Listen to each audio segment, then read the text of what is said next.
하나님 말씀 누가복음 2장 8절로 20절 말씀입니다.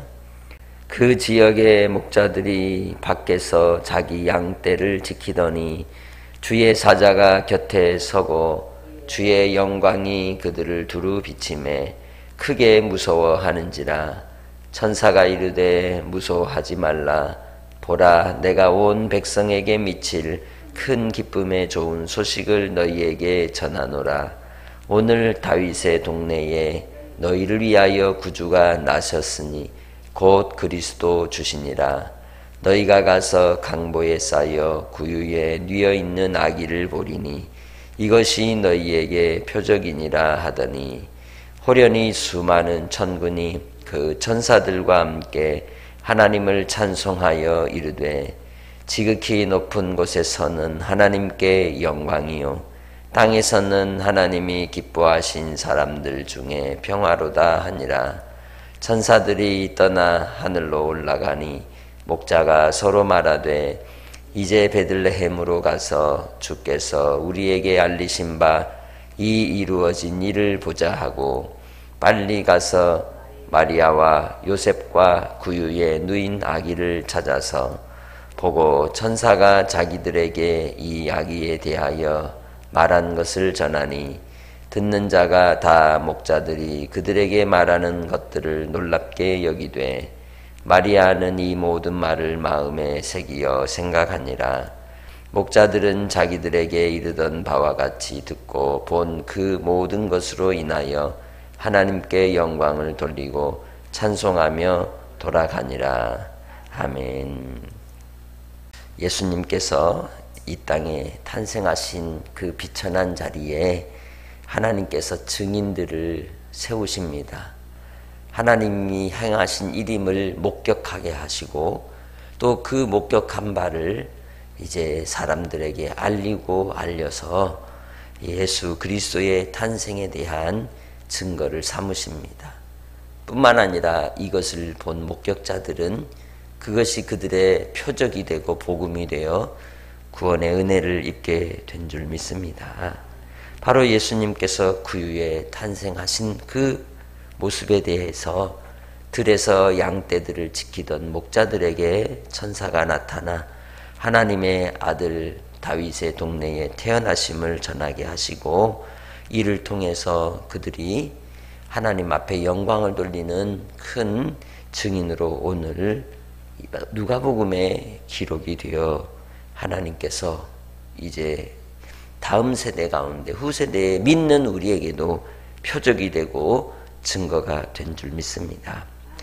주의 천사가 목자들 곁에 서서 하나님의 임재하심을 통하여 영광을 비출 때 그들이 두려워하고 무서워하였습니다. 우리도 영적인 어떤 체험들을 통해 경험하게 될 때 하나님의 그 영광을 보게 되면 먼저 두려움이 앞서게 되는 겁니다. 그 영광 앞에 우리가 죄인으로 비추어지게 되고 또한 하나님을 두려워하는 존재가 이제 되는 것이죠. 그래서 이 목자들이 두려워할 때 천사가 두려워하지 말라 하시고 천사로 큰 기쁨의 소식을 안겨줍니다. 그것은 다름 아니라 다윗의 동네에 오늘 이제 구주가 나셨다라고 하는 증언인 것이죠. 곧 그리스도 주라고 말씀합니다. 분명하게 이야기합니다. 메시아라는 것이죠. 구원자라는 것을 밝히고 있는 것입니다. 그런데 그 구원자는 성인으로가 아니라 어린 아기로 이 땅에 사람으로 태어났다는 겁니다. 그래서 그 사람, 이 아기로 태어난 그 구주를 보게 하심으로 그것이 표적이 된다고 얘기합니다. 곧 표적이라는 것은 하나님께서 자신을 역사하시기 위해 나타내시기 위한 사인인 것이죠. 무엇보다도 이 아기를 왜 구유에 누이셨을까요? 구유에 누이신 예수님을 보게 되면 아기 예수님을 통해 우리는 이전 과거 역사 속에서 누구를 연상하게 됩니까? 바로 애굽의 노예의 삶을 살았던 이스라엘 백성들 가운데 그들을 구원할 자로서 하나님께서 세우셨던 모세를 연상하게 되는 겁니다. 뿐만 아니라 더 거슬러 올라가면 하나님께서 온 세상을 물로 심판하실 때 그 물로서 심판하는 자리에 구원할 8명의 노아의 가족이 들어갔던 방주를 연상하게 하는 것입니다. 예수 그리스도께서 구원의 방주가 되시고 구원의 은혜가 되시는 표적으로서 이 아기 예수를 그 위에 뉘어 놓으심으로 하나님께서는 이 목자들을 통하여 곧 구원할 자이심을 그들에게 표징으로 나타내 주시고 있는 것이죠. 그래서 마리아나 혹은 요셉이 그러한 이 행동을 무의식적으로 또 아기를 보호하기 위하여 한 행동이겠지만 그것을 통해서 하나님은 의도적인 표시를 삼으시고 표적을 삼으시고 하나님의 구원의 뜻과 하나님의 계획을 보여주신 줄 믿습니다. 오늘 우리도 우리의 삶의 우연적 행동들을 통해서도 하나님의 간사하시는 은혜를 따라 순간순간 우리에게 사인을 하실 때가 있는 겁니다. 우리를 보살피시는 하나님의 은혜의 사인이요, 하나님께서 우리를 통해 구원의 역사를 나타내 주시는 우리와 함께 하시는 표적으로서의 역사가 나의 삶 속에 순간순간 나타나게 될 줄로 믿습니다. 그렇기에 우리는 주님 안에서 하나님으로 인하여 기뻐하는 믿음의 권속들이 되시기를 주의 이름으로 축복합니다. 뿐만 아니라 이 구위에 누인 아기를 통해 예수님께서 나아가야 될 그 구원자의 길이 험난함을 보여주는 것입니다. 십자가에 죽으시기까지 주님의 가는 그 길을 통하여 믿지 않는 자들에게는 바로 미련한 것이요, 구원을 입을 주의 백성들에게는 하나님의 능력이 되는 표적으로서 예수 그리스도로 말미암아 주신 그 구원의 은혜가 구유와 같은 우리의 인생에 찾아와 주신 하나님의 사랑으로 우리가 구원의 은혜를 힘입게 되었고 또 예수 안에 있는 영생을 우리가 얻게 되어서 하나님의 영광을 위하여 주님과 함께 사귐 가운데 복된 은혜를 누리며 살게 해주신 줄 믿습니다. 그런 은혜 가운데 이 목자들이 기쁨의 소식을 듣고는 달려갑니다. 베들레헴으로 가서 이 마리아와 요셉과 아기 예수님을 찾고 뵙고 기쁨으로 그러한 은혜들을 거기 모인 사람들과 함께 나누는 장면이 이제 드러나고 있습니다. 여기서 그들이 본 반응을 보십시오. 18절에 놀랍게 여겼습니다. 감추어진 계시는 사람들이 들을 때 이상히 여기고 놀랍게 여기는 겁니다. 기이하게 여기는 것이죠. 곧 그 뜻을 깨닫지 못할 때 나타나는 반응이라고 할 수 있습니다. 도저히 이해할 수 없는 상황임을 보이고 있는 것입니다. 마리아는 어떤 반응을 보였습니까? 그들은 이 마리아는 구주 탄생의 소식에 대하여 이미 말씀을 받았기에 그가 이 아기에 대해서 어떤 일을 이룰 것인지를 알고 있었기에 마음에 새기어 생각했다고 이야기하고 있습니다. 그것이 바로 말씀을 받은 자의 태도인 것입니다. 다른 사람은 알지 못할지라도 하나님의 말씀을 받은 자들은 아는 것입니다. 그리하여 마리아가 이 아기 예수님이 감당해야 될 구원의 사역에 또한 곁에서 수고하고 했으며 양육하는 가운데 주의 말씀을 받들고 끝까지 주님을 섬기는 일에 힘썼을 줄 믿습니다. 우리도 주님의 말씀을 받을 때에 그 말씀을 받드는 자가 되고 섬기는 자가 되고 수종드는 자가 되어 주의 뜻이 이 땅에 이루어지기까지 그 감추어진 계시를 통해 주신 복음의 능력으로 날마다 승리하시기를 주님의 이름으로 축복합니다. 세 번째로 목자들은 어떤 반응을 나타냈습니까? 자기들에게 이른 그 모든 보고 들은 그것에 대해서 하나님 앞에 영광을 돌리고 찬송하며 돌아가 그들이 침묵했을까요? 가는 곳마다 이야기했을 겁니다. 여기저기 얘기를 했을 겁니다. 이런 일이 있었다고. 왜? 그것이 그들에게 구원의 복음이기 때문입니다.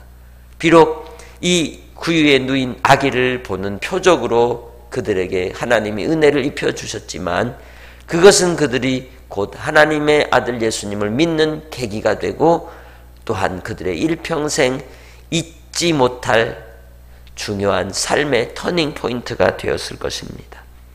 우리도 우리가 죄인 되었을 때에 우리를 찾아오신 구원의 복음으로 내가 예수님을 알게 되고 그 복음을 믿어 나의 주 나의 하나님으로 예수님을 모시며 섬기며 살게 되었을 때를 생각해 보십시오. 그때 하나님이 주시는 기쁨을 누리게 되고 자유함을 얻게 되고 평강을 얻게 되고 그 속에서 하나님과 동행하는 삶의 출발점이 되었던 겁니다. 오늘 우리가 한날의 삶 속에서 혹 나태해지고 하나님께서 살아계심에 대한 마음의 의구심이 들어올 때 다시 구원의 은혜를 입었던 첫 자리를 생각하시기를 바랍니다. 그리고 이제는 진리 안에 거하여 진리로 말미암는 자유를 누리며 살아가시기를 주의 이름으로 축복합니다. 모세가 뱀을 든 것처럼 예수님께서도 들려야 한다고 말씀하셨던 것을 우리는 잘 알고 있습니다. 곧 진리이고 또 생명이신 예수님께서 우리를 위하여 십자가로 이루신 그 구원의 표적이 이미 구유에 누인 아기를 통하여 나타내셨고 보여주셨던 겁니다. 그것은 우리의 삶의 인생의 길 속에서도 예수 믿는 믿음의 길이 구유와 같다는 것을 보이시는 것이요. 또한 우리도 우리에게 주신 십자가를 지고 끝까지 예수님을 따라가는 삶이 되어야 함을 나타내 주는 줄 믿습니다. 그러나 그것이 영광의 길입니다. 복된 길입니다. 생명의 길입니다. 영생의 길입니다. 그래서 우리는 그 길을 끝까지 걸어갈 줄 믿습니다. 그 길이 신령한 복을 누리는 길이기 때문입니다. 에베소서 1장 3절에 그래서 찬송하리로다.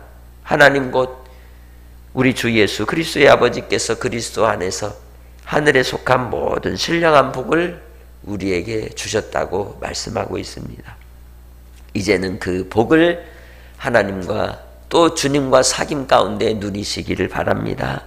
말씀 속에서 주와 사귀며 기도 가운데 주님과 대화하며 하나님이 주신 그 은혜와 위로와 소망 가운데 우리의 심령에 주의 기쁨이 충만한 하나님의 백성들이 되시기를 바랍니다. 영생이 곧 하나님과 그의 보내신 자 예수님을 아는 것이기에 하나님과의 사귐을 통하여 더 하나님의 아들 예수님을 알아가고 또 그 알게 된 진리를 누리게 되고 자유케 되는 한날의 삶이 되셔서 우리의 입술로 주님을 찬송하며 기뻐하며 기도할 때마다 우리에게 깨닫게 하시는 은혜의 비밀을 붙들고 주님과 동행하여 마지막 승리자로 하나님 앞에 주시는 그 은혜의 열매들을 드릴 수 있는 한날의 삶으로 나아가시기를 주의 이름으로 축복합니다. 하나님 아버지 감사합니다. 우리가 살아도 주를 위하여 살고 죽어도 주를 위하여 죽나니 그러므로 사나 죽으나 우리가 주의 것입니다. 우리의 삶이 주 예수님 누이신 구유와 같은 딱딱하고 투박하고 거친 인생이지만 그러나 그 길이 영광의 길이요 우리의 구원의 표적으로서 오신 주님의 십자가를 따라가는 길이기에 아버지 오늘 한날의 삶 속에서도 우리의 심령을 강건하게 하시고 담대하게 하시고 온전케 하여 주옵소서. 하나님을 더욱더 사랑하고 주님 안에서 하나님의 베푸신 은혜를 누리며 깨달으며 하나님과 동행하는 한날의 삶이 되기 원합니다. 오늘도 주님 앞에 감사로 기도할 때 주께서 들으시고 응답하시고 역사하여 주실 줄 믿사오고 주님만을 바라보며 예수님의 이름으로 기도합니다. 아멘.